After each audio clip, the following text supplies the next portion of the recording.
शिंदेंसोबतच्या बैठकीच्या बातमीवरून ठाकरेंचे खासदार अरविंद सावंत संतापलेत। माझे कॉल रेकॉर्ड तपासा, हिम्मत असेल तर बैठकीतले फोटो दाखवा असं थेट आव्हान त्यांनी दिलं। उभं चिरला तरी पक्ष सोडणार नाही अशी लेखी हमी अरविंद सावंतांनी भर पत्रकार परिषदेमध्ये दिली आहे।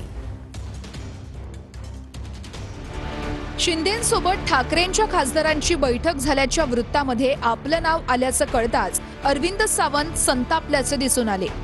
भगवा घेऊन आलोय आणि भगवा पांघरून जाणार, विकली जाणारी औलाद नाहीये असं म्हणत अरविंद सावंत यांनी समोर येणाऱ्या बातम्यांवरून तिखट प्रतिक्रिया दिली आहे। मीडियासमोर पत्रकार परिषद घेत असतानाच सावंतांनी कोऱ्या कागदावर ठाकरेंची शिवसेना सोडून जाणार नसल्याचं लिहून दिलंय।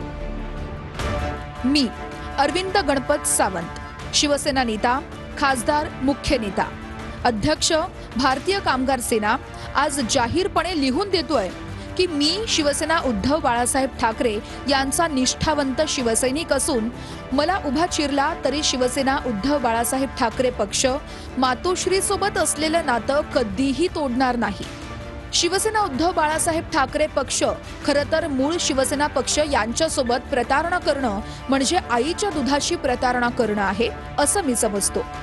या वर्तमानपत्राने मी शिवसेना उद्धव बाळासाहेब ठाकरे पक्ष सोडून मी दुसऱ्या पक्षात जात आहे अशी खोटी बातमी छापली, त्याचा मी तीव्र निषेध करतो।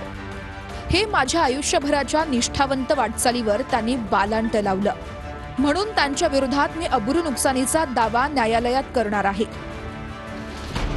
कॉल रेकॉर्ड तपासा आणि हिम्मत असेल तर फोटो दाखवण्याची भाषा अरविंद सावंतांनी केली आहे।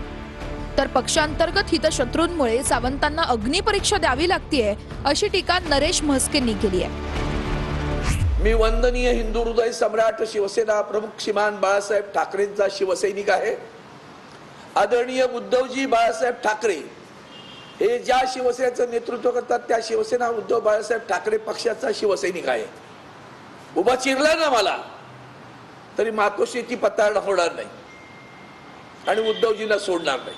काही त्यांचे जे हितशत्रू आहेत पक्षांतर्गत ते अशा पद्धतीच्या बातम्या पसरवत असतील, माझा फोन तपासा, मी लिहून देतो, मी उभा चिरला तरी मी फुटणार नाही, ही सांगण्याची त्यांच्यावरची वेळ आहे। मला खूप वाईट वाटतंय की पुन्हा पुन्हा त्यांना अग्निपरीक्षा का देण्याकरता कोण भाग पाडतंय आणि पक्षांतर्गत राजकारणामध्ये अरविंद सावंत यांना बदनाम करण्याचा कोणतरी प्रयत्न